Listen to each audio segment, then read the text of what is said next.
이 시간에 우리가 함께 하나님의 위로로 다시 일어서라 라는 제목으로 하나님의 말씀을 전하려고 하는데요. 2025년도도 오늘까지 포함해서 4일밖에 남지 않았는데요. 한 해를 마무리하는 시점에서 한 해를 되돌아보면서 우리가 살아온 1년의 시간을 결산해 보면 모두가 다 이렇게 풍족하고 만족하고 기뻐하고 그렇지만은 못할 것 같아요. 여러 가지 우리의 주변을 이렇게 둘러보고 개인의 삶을 평가해 보더라도 좀 만족스럽지 못한 모든 것에 대해서 우리가 하나님의 섭리와 주권을 믿기 때문에 모든 것이 하나님의 은혜였습니다 라고 고백하면 더 이상 할 얘기가 없지만, 그렇다 할지라도 또 우리가 인간적인 생각으로 우리의 삶을 되돌아보면 좀 이렇게 실질적으로 우리의 삶이 힘든 게 사실이거든요. 세상의 경제도 힘들고 정치도 좀 어수선했던 것도 있고요. 그리고 교회도 힘들다고 다 얘기하고, 신앙생활도 그 어느 때보다도 어려운 시기라고 다 이야기하고요. 또 이민생활도 또 만만치 않고 녹록치 않다고 다들 입을 모아서 이야기하는 그런 때에 또 한 해의 마무리를 우리가 하는 그런 시점에 있는데요. 그러다 보니까 뭔가 이렇게 2026년을 또 4일 뒤면 맞이하지만 뭔가 희망을 가지고, 뭔가 비전을 가지고, 뭔가 새롭게 어제나 오늘이나 내일이나 어제가 오늘 되고 또 오늘이 내일 되고 뻔한데 굳이 또 이렇게 2026년이라고 해서 뭔가 변화가 있을 것인가, 그런 생각이 은연중에 우리의 마음 가운데 또 우리의 고백 속에 또 나오는 것도 또 사실이에요. 그래서 그런 지금의 마지막 2025년을 맞이하면서 사실 이 시간에 우리에게 필요한 게 뭔가 이렇게 기도하는 가운데 우리에게 필요한 것은 하나님의 위로다. 하나님의 위로를 통해서 다시 한번 하나님의 마음, 하나님의 시야로 우리 주변과 우리 스스로를 바라보고 하나님께서 우리에게 어떤 비전을 주시고 사명을 주셨는지 다시 마음에 이렇게 새기면서 하나님의 위로로 다시 일어섰으면 하는, 그리고 또 우리가 송경신 예배 드리지 않고 곧바로 첫 일의 특별 새벽 기도회로 또 새해를 맞이하기 때문에 남은 며칠 동안 우리가 무엇에 집중해야 되는지를 오늘 본문에서 함께 살펴보도록 하겠습니다. 오늘 본문에 보면 되게 유명한 장면이 나와요. 하나님께서 크게 쓰셨던 구약의 수많은 선지자들이 등장했는데 그 선지자들 중에서 대표하는 선지자가 누구냐? 딱 그러면 신약에서는 엘리야라고 얘기해요. 그만큼 엘리야가 능력의 종이었고요. 많은 하나님의 일들을 감당했어요. 그랬던 그 엘리야가 광야로 도망쳐서 로뎀나무 아래에 누워서 하나님, 제 생명을 취하여 주십시오. 차라리 죽는 게 낫겠습니다라고 어찌 보면 마음의 우울증, 그런 상태에 있어요. 어찌 보면 영적인 슬럼프, 침체, 좌절 가운데 있어요. 자기 자신이 내 생명을 취해달라고 요청할 정도면요, 모든 게 만사 귀찮은 거죠. 그렇게 뛰어났던 선지자였거든요. 성령의 권능으로 놀라운 일들을, 죽은 자까지 살렸던 그랬던 엘리야 선지자가 왜 지금 로뎀나무 아래에 누워서 죽기를 청할 정도로 완전히 영적으로, 마음적으로, 정신적으로 완전히 다운되어 갖고 낙담하고 슬픔에 우울한 게 느껴지잖아요. 모든 게 만사 귀찮고 짜증나고 화도 나고 그런 거죠. 모든 게 하기 싫고 삶에 의미도 없는 것 같고 허무하고 어떤 의지도 없고 의욕도 생기지 않으니까 차라리 내 생명을 거두어 가십시오 라고 요청할 정도로. 왜 이런 대선지자, 선지자 중에 선지자인 엘리야 선지자가 이런 상황에 놓이게 되었는가? 오늘 본문에서는 두 가지 원인을 진단하고 있는데요. 그 첫 번째 진단이 뭐냐면 엘리야 선지자가 현재 죽고 싶은 마음이라고 그렇게 하나님 앞에 고백할 정도의 그런 상태에 이른 그 첫 번째 원인이 뭐냐면 엘리야 선지자가요, 눈에 보이는 주변 상황을 너무 지나치게 의식하게 되기부터라는 거예요. 눈에 보이는 자신의 주변의 상황에 너무 지나치게 의식하면서부터 영적으로, 마음적으로, 정신적으로 무너지기 시작했다는 거예요. 너무나도 중요해요. 그래서 오늘 본문의 가장 중요한 구절이 어디냐면 3절이에요. 그가 이 형편을 보고, 엘리야 선지자가 이 형편을 보면서부터 마음이 무너지기 시작했어요. 이 형편이 어떤 형편인지에 대해서 2절에 설명해 주고 있는데, 2절에 보면 이세벨이 사신을 엘리야에게 보내어 이르되 내가 내일 이맘때에는 반드시 내 생명을 저 사람들 중 한 사람의 생명과 같게 하리라. 그렇게 하지 아니하면 신들이 내게 벌 위에 벌을 내림이 마땅하니라 한지라. 왕후 이세벨이 한 말 때문에, 그 사신이 엘리야 선지자에게 전해준 그 형편 때문에, 그 형편이 어떻게 생긴 거냐면 엘리야 선지자가 하나님과 깊은 교제 가운데 있고 하나님의 말씀이 임하고 성령 충만할 때요, 갈멜 산상에서 누가 참 신인지 대결을 했어요.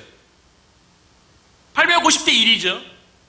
바알 선지자 450명과 아세라 선지자 400명, 850명과 그들이 섬기는 바알 신과 아세라 신이 참 신이다. 많은 백성들이 그 신들을 섬기고 있어요. 따르고 있어요. 그런데 엘리야 선지자는 여호와 하나님만이 유일하신 참 신이라고 선포하면서 이방 선지자들과 갈멜 산산에서 제단을 쌓고 어느 신이 참 신인지 하늘에서 불을 내려서 제물 가운데 응답하는지 대결을 했어요. 그런데 우리가 잘 알고 있는 것처럼 엘리야 선지자가 이겼어요. 그 이후에 엘리야 선지자가 어떠한 일을 했냐면요, 850명의 선지자들을 다 시내로 끌고 내려가서요, 다 죽였어요. 하나님이 살아계심을 봤어요. 하나님의 기적과 능력을 만백성에게 선포되었어요. 그 일 가운데 엘리야 선지자가 쓰임받았어요. 얼마나 놀랐습니까? 그런데 그 이야기가 아합 왕을 통해서 왕후예요. 왕후에게 전해졌는데 그 왕후가 한다는 얘기가 자신이 섬기는 이방신, 이게 바알신과 아세라 신이에요. 얼마 전에 갈멜산에서 엘리야 선지자 이겼잖아요. 그랬음에도 불구하고 아마 엘리야 선지자는 그런 생각이 들었을 거예요. 갈멜산상에서 그 영적 대결에서 승리하면 아합 왕뿐만 아니라 왕후 이세벨도 마음을 돌이키고 여호와 하나님이 참신인 것을 다 찬양하고 인정해 줄 줄 알았어요. 그런데 오히려 인정해 주는 게 아니라 왕후 이세벨은 인정하기는커녕 오히려 적대하고 850명의 이방인 선지자를 쳐 죽인 것에 대해서 그 신의 이름으로, 이방 신의 이름으로 내가 그와 똑같이 엘리야 선지를 죽이겠다고 그렇게 경고하니까요, 그 형편을 보고 그 주변 상황을 보고 영적으로, 마음적으로, 정신적으로 무너진 거예요. 어쩌면 엘리야 선지자의 기대가 무너졌다고 볼 수가 있어요. 어떻게 갈멜산상에서 이겼는데 그렇게 역사하신 하나님께서 왕후 이세벨에게 똑같이 역사 왜 못하겠어요? 그거 기대하면 되잖아요. 그런데 이세벨이 이방 신의 이름을 빌려서 맹세하면서 자신을 죽이겠다고 하니까 그가 이 형편을 보고, 그때에도 이세벨이 그렇게 자신을 죽인다고 그렇게 맹세하고 다짐하는 소리가 들려온다 할지라도요, 그때에도 엘리야 선지자는 누구를 보고 있어야 됩니까? 여호와 하나님을 보고 있어야 돼요. 그런데 아마 엘리야 선지자는 귀에 당장 사신을 통해서 귀에 들려오는 그것 때문에 형편을 바라보게 된 거예요. 마치 갈릴리 호수를 예수님과 제자들이 건너다가 광풍이 불었을 때 제자들이 먼저 가고 나중에 예수님이 물 위로 걸어왔을 때 처음에 예수님인지 모르고 유령인 줄 알았죠. 그럼 예수님이시라면 베드로에게 나로 한번 물을 걸어오게 해달라고 그렇게 요청했을 때 예수님께서 물 위로 걸어오라는 그 말씀이 떨어지자 베드로가 그 말씀에 의지해서 물 위로 걷잖아요. 그 말씀에 의지할 때 예수님을 바라봤을 때는 베드로가 물 위를 걸었지만 걷다 보니까 광풍이 치는 게 보이거든요. 물결이 치는 게 보이거든요. 그때 어떻게 했습니까? 빠지기 시작한 거예요. 엘리야 선지자도 마찬가지죠. 이세벨 왕후를 보면서부터 그가 보낸 사신의 소리를 들으면서부터 그 형편을 보고 영적으로, 마음적으로, 정신적으로 무너지기 시작해서 그것이 심히 깊어서 엘리야 선지자가 로뎀나무 아래서 죽기를 청하고 있다는 거예요. 그래서 3절에 보니까요, 되게 중요한데, 주변을 보잖아요? 주변 사람들 말 듣고, 주변에 일어나는 상황을 보면, 자기 자신을 바라보게 돼요. 주변에 소리가 많이 들리잖아요? 하나님의 소리가 아니라 주변 소리가 내 귀로 많이 들어오고, 눈에 보이는 게 세상적인 게 많잖아요? 그러면 집중하는 게 뭐냐면, 자기 자신에게 집중한다는 거예요. 그래서 엘리야 선지자가 죽기를 청하는 그 원인 가운데 두 번째 원인이 뭐냐면 첫 번째 원인하고 주변 상황에 의식하면서부터 이제 영적으로 무너지잖아요. 그것과 연관되어서 자기에게 집중하게 돼. 자기 자신에게 집중하게 돼요. 자신의 능력, 자신의 모습에 집중하게 돼요. 이거는 신앙인의 모습이 아니죠. 신앙인의 모습은 우리가 예수님을 구주로, 주인으로, 왕으로 고백한다는 것은 뭐냐면 우리가 세상을 바라볼 때 나의 시선을 바라보는 게 아니라 예수님의 시선을 바라보겠다는 고백 아니겠어요? 나 자신을 바라보는 것도 나의 시각으로 나 스스로를 바라보는 게 아니라 예수님이 나를 어떻게 바라보는가 그 시각으로 나를 바라본다는 거 아니겠어요? 그런데 엘리야 선지자가 주변을 의식하면서부터 자기 자신도 바라보는데요. 3절과 4절에 보면요. 자식이 자신을 바라봤다는 게 두 번째 원인이요. 3절에 보면 엘리야 선지자가 로뎀나무 아래 누워서 자기 자신에게 얼마나 집중하고 있는지 그 말끝마다 자기 관련된 말 몇 번 나오는지 한번 세어보겠습니다. 엘리야 선지자 그가 이 형편을 보고 그 주변 상황 때문에 그 다음부터 등장하는 자기 자신을 일컫는 단어예요. 자기의 생명을 생각해요. 자기의 생명을 위하여 도망하여 유다에 속한 부할세바에 이르러 도망간 것도 내가 판단해서 내가 결정해서 내가 간 거예요. 누가 엘리야 선지자 보고 광야로 들어가라고 얘기했습니까? 자기 스스로 숨어간 거예요. 도망친 거예요. 자기의 생명을 위해서 자기의 사환을 그곳에 머물게 하고 자기 자신은 광야로 들어가 하룻길쯤 가서 한 로뎀나무 아래에 앉아서 자기가 죽기를 원하여 이르되 여호와께 넉넉하오니 지금 내 생명을 거두시옵소서 나는 내 조상들보다 낫지 못하니이다. 몇 번입니까? 두 구절 속에 해요. 8번이나 반복해서 자기 자신에게 엘리야 선지자가 영적으로 다운되고 우울증에 걸린 두 번째 원인은 주변 상황을 지나치게 의식한 것과 연관돼서 자기 자신만 바라보고 있는 거예요. 뭐가 빠졌습니까? 선지자로서 하나님이 다 빠져버렸어요. 하나님이 이세벨 그 왕을 어떻게 바라보는지 그 사신이 자기에게 그 전해주는 죽이겠다는 그 말에 대해서 하나님이 어떻게 보호하시고 하나님께서는 어떻게 보시는지 이런 게 다 믿음에 다 빠져버렸어요. 선지자임에도 불구하고 인간적인 시선으로 자기 자신을 바라보는 거예요. 그러니까 도망가는 거예요, 광야로. 그래도 인간적이죠. 사화는 자기와 같이 이렇게 영적으로 무너지지 않기를 바랬는지, 자기가 로덴담 안에서 죽기를 청하니까 그래도 자신이 죽었는데 사환이 옆에 있으면 오해 살까를 생각했는지, 그래도 대단히 그 사환을 또 생각해갖고 저기도 머무르라고 하고 본인은 로덴나무 아래에 누워서 이게 죽기를 청하는, 아니 그런 인간적인 모습도 엘리야 선지자가 보고 있다는 거예요. 우리 자신에게 집중하잖아요. 그럼 무너지는 거예요. 나 자신을 보기 시작하잖아요. 그 영적으로, 마음적으로 모든 게 다 무너져요. 왜냐하면 우리 안에는 선한 것이 없어요. 우리는 구원받은 죄인에 불과해요. 여전히 죄성이 꿈틀대고 있고요. 예수 그리스도의 십자가의 보혈로 죄 용서함 받고 우리 안에 생명이 있고 성령이 있음에도 불구하고 여전히 육신 가운데 있고 본성이라는 게 있기 때문에, 그래서 우리에 대해서 구원받은 죄인이라고 얘기하잖아요.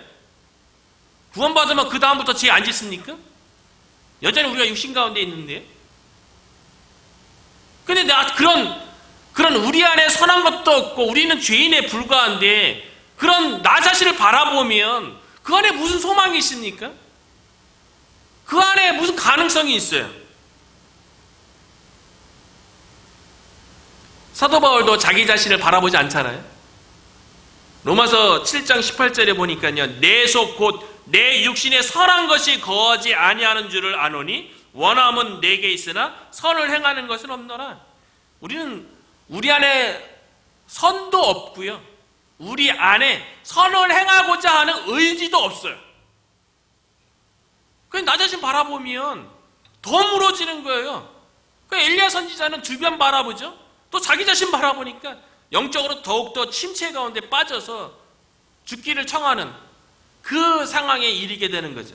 로마서 3장 10절부터 보면요, 의인은 없나니 하나도 없으며 깨닫는 자도 없고 하나님을 찾는 자도 없고 다 치우쳐 함께 무익하게 되고 선을 행하는 자는 없나니 하나도 없다. 그런데 우리가 우리 자신 바라봐서 뭐 하겠어요? 우리가 2025년 한 해를 4일 남겨두고 있는데, 한 해도 결산해야 되지만요, 그때 우리가 참 믿음 가운데서 하나님을 바라보는 게 너무나도 중요하다는 거예요. 하나님 없이 우리 주변을 바라보고 하나님 없이 나 자신을 바라보기 시작하면 영적 침체에, 육신적 우울감에 빠질 수 있다는 거예요. 자꾸 우리 안에는 뭐 선한 것도 능력도 없어요. 그러니까 하나님께서 하나님의 사람들을 불러서 세울 때 보면 자기 자신 먼저 보잖아요. 그러면서 낙담하잖아요. 출애굽기 3장에 하는 시내산에서 하나님께서 모세를 부르니까요, 모세가 뭐라고 얘기합니까? 자기 자신을 바라보니까 하나님께서 내가 너를 바로에게 보내고 이스라엘 민족을 구원해내겠다 그렇게 말하니까, 딸기나무 불꽃 가운데 얘기하니까 모세가 누구를 바라봅니까? 그 말씀하시는 하나님 바라봐야죠. 근데 모세는 자기 자신을 바라보니까 뭐라고 고백합니까? 내가 누구간데 바로에게 가며 이스라엘 민족을 구원해내리까. 그렇게 모세가 얘기했다는 거는요, 바로 앞에 서고 이스라엘 민족을 구원하는 걸 자기 자신이 하려고 하니까 자신의 능력 없음을, 자신의 부족함을 보게 되는 거예요. 예레미야 선지자도 마찬가지 아닙니까? 하나님께서 선지자로 부를 때 예레미야서 1장에 보면 예레미야 선지자는 더 슬퍼하잖아요. 내가 이르되 슬프도소이다. 주 여호와여 보소서 나는 아이라 말할 줄을 알지 못하나이다. 부르신 이가 하나님인데요. 그런데 예레미야 선지자도 처음에 부름받았을 때는 그 하나님을 부르시는 그 하나님을 바라보는 게 아니라 자기 자신을 바라보는 거예요. 2025년 한 해를 마무리하면서 우리가 무엇을 바라봐야 할지는 명확한 것 같아요. 형편을 보면 안 되는 거예요. 주변 상황을 바라보는 거 보면 안 되는 거예요. 우리 자신도 바라보면 안 되는 거고요. 우리와 함께 하시는 하나님을 바라보는 저와 여러분 되시기를 주님의 이름으로 축복합니다. 선지자 중에 선지자요. 예수님께서 변화산에서 부활의 영광체로 변화됐을 때 구약의 대표적인 두 인물, 살아서 하늘나라에 들림받은 모세하고 엘리야가 예수님 좌우편에 있을 정도로, 그렇게 구약의 대표적인 엘리야 선지자가 로뎀나무 아래에서 죽기를 청할 정도로 그렇게 영적 침체와 무능력, 마음의 그 우울증, 좌절감 가운데 있는 이 엘리야 선지자에게 대해서요, 하나님께서 어떻게 대하시는가, 참 이게 큰 우리에게 감동이고 은혜인 것 같아요. 대선지자가 로뎀나무 아래서 죽기를 하나님께 청하고 있는데요, 하나님께서 보시면, 인간적으로 보면 그 주변에 있었던 엘리야와 함께 사역했던, 그렇게 죽기를 청하는 엘리야 선지자를 보면 주변 사람들이 얼마나 그 엘리야 선지자를 얼마나 우습게 보겠어요. 그 당신이 지금 로뎀나무 아래에서 이게 죽기를 청하는 이 모습은, 그러면 그 전에 하나님의 능력으로 죽은 자도 살리고 하늘에서 비도 내리고 비도 멈추게 하고 850대 1로 쌓아서 승리한 그 엘리야의 모습을 그거 가짜냐고. 그때 그 능력 다 어디 갔냐고. 충분히 우리가 그럴 것 같아요. 근데 놀라운 거는요, 로뎀나무 아래에서 영적 슬럼프와 마음의 우울감에 휩싸여 있는, 그래서 죽기를 청하는 엘리야 선지자에 대해서 하나님께서 어떻게 대하냐면요, 그런 엘리야 선지자에 대해서 어떤 판단도 책망도 하지 않았다는 거예요.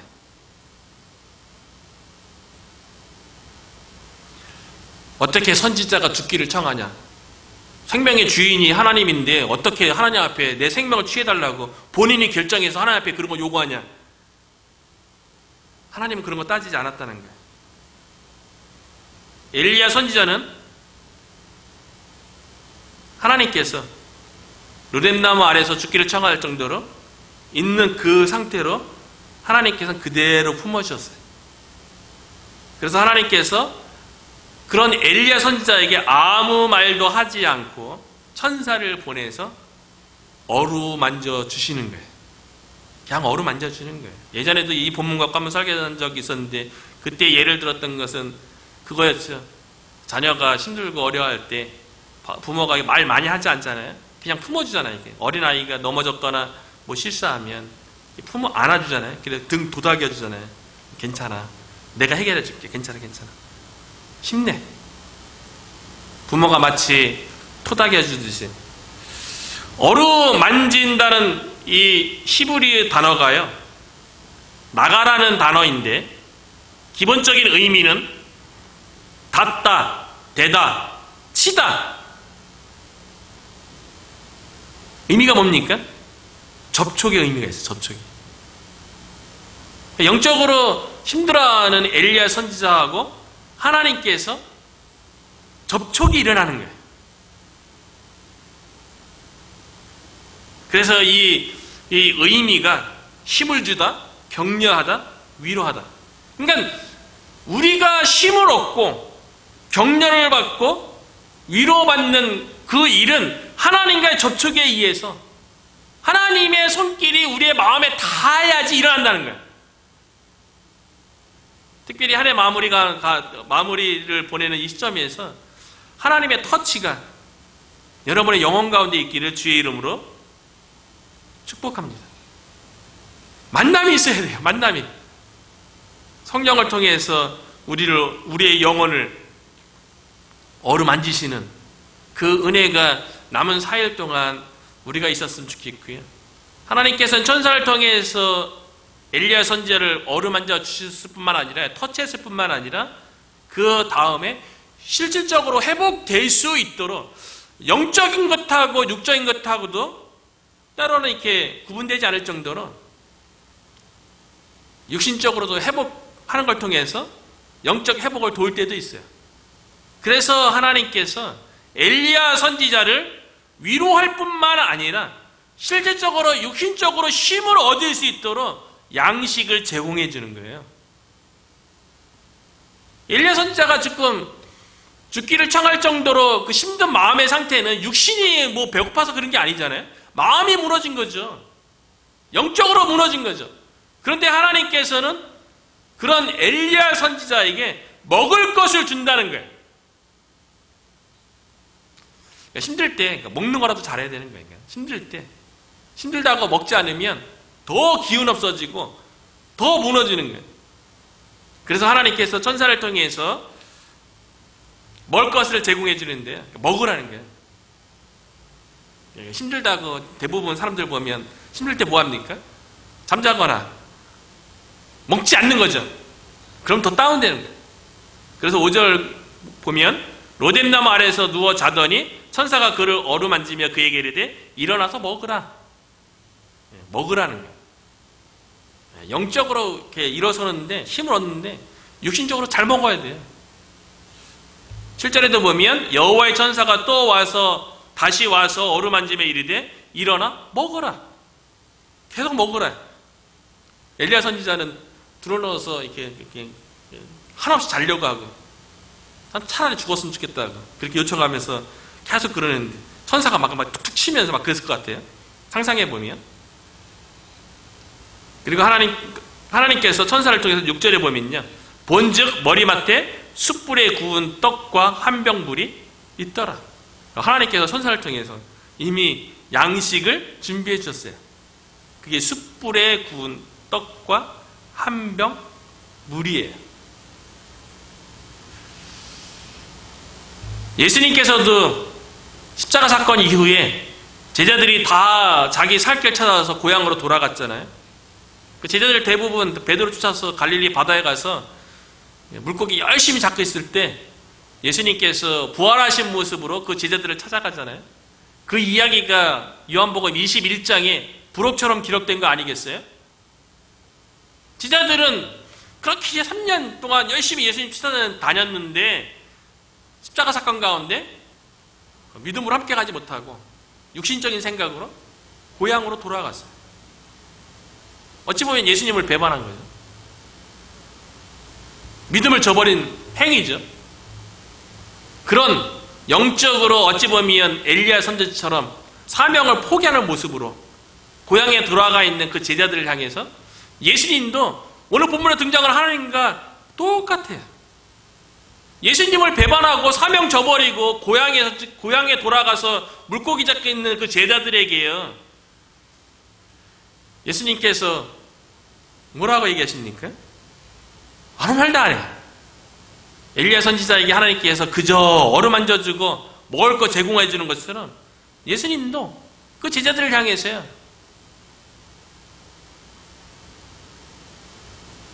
숯불에 똑같은 떡과 이번엔 고기죠. 생선도 구웠어요. 제자들이 물고기 잡았으니까요. 똑같이 숯불에 구운 떡과 고기를 예수님께서 준비해 주시고 조반을 먹으라고. 아무 말도 안 해요. 예수님도. 왜 고향으로 돌아갔냐고, 왜 나를 버렸냐고, 왜 사명을 포기했냐고 그런 말 안 해요. 그저 예수님이 찾아가서 숯불에 구운 똑같은 떡과 물고기를 예수님의 제자들에게 제공해 주면서 베드로를 대표로 해서 그때 질문하잖아요. 너가 나를 사랑하느냐? 3번. 그래서 회복해 주잖아요. 하나님께서 숯불에 구운 떡과 물로 엘리야 선지자를 회복시켜 주는 거예요. 이 떡이 뭐겠어요? 예수님이세요. 엘리야 선지자가 숯불에 구운 떡과 물을 먹고 회복되었어요. 고향으로 들어갔던 제자들도 예수님이 손수 준비하신 숯불에 구운 떡과 고기 먹고 회복되었어요. 오늘날 이 떡이 예수님 아니겠어요? 요한복음 6장 35절에 보면 예수께서 이르시되 나는 생명의 떡이니 내게 오는 자는 결코 줄이지 아니할 터이요 나를 믿는 자는 영원히 목마르지 아니하리라. 그렇게 얘기했고요. 요한복음 1장에는 예수님이 말씀이었다고. 태초에 말씀이 있으니라 이 말씀이 하나님과 함께 하셨다고. 말씀 없이는 지어진 것이 하나도 없다고 그렇게 기록하고 있죠. 저 여러분이 힘들고 어려울 때 생명의 떡이신 예수님으로 인해서 예수님을 먹고 마실 때 우리 가운데 힘을 얻고 용기를 얻고 회복의 은혜가 일어나는 줄로 믿습니다. 엘리야 선지자가 천사가 공급해 준 숯불에 구운 떡과 물을 먹고 힘을 얻어서요. 하나님을 만나야죠. 완전한 회복이 이루려면 하나님 만나야지 회복이 이루어지는 거 아니겠어요?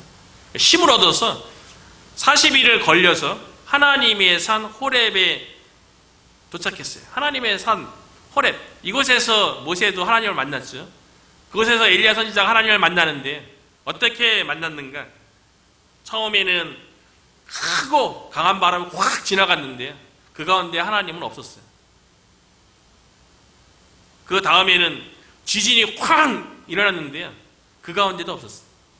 그 다음에 불이 확 지나갔는데 불 가운데도 없었어요. 우리는 하나님을 만나려고 할 적에 뭔가 대단한 사건, 뭔가 대단한 기적, 이런 걸 통해서 하나님을 만난 걸 기대하는데요, 근데 엘리야 선지자는 어떻게 만났는가? 마지막에 세미한 소리 가운데 있었는데 그 가운데 하나님이 계셨어요. 올 한 해를 마무리하면서 특별한 기적과 능력 가운데 하나님을 만나는 게 아니라 세미한 소리, 말씀 가운데, 우리가 기도 가운데, 성령님의 세미한 소리 가운데 이 이후에 엘리야 선지자가 회복되어서 하나님께서 새롭게 맡겨주신 사명을, 큰 사명을 3개나 감당하거든요. 이스라엘의 왕을 세우고 차기 선지자도 세우고 아람 왕도 세우고 놀라운 일들을 하는데, 한 해를 이렇게 마무리하면서요, 우리가 다시 한번 하나님께서 우리를 어루만져주는, 우리를 이렇게 터치하는, 그래서 우리가 다시 한번 마음의 힘을 얻고 세상에 나 자신에게 집중했던 시선이 하나님만 바라보고 하나님께서 우리의 마음을 이렇게 보듬어주고 그 가운데 하나님의 세미한 소리를 기도 가운데, 말씀 가운데 듣고 2026년도를 새롭게 소망 가운데 맞이하는 저와 여러분 되기를 주의 이름으로 축복합니다.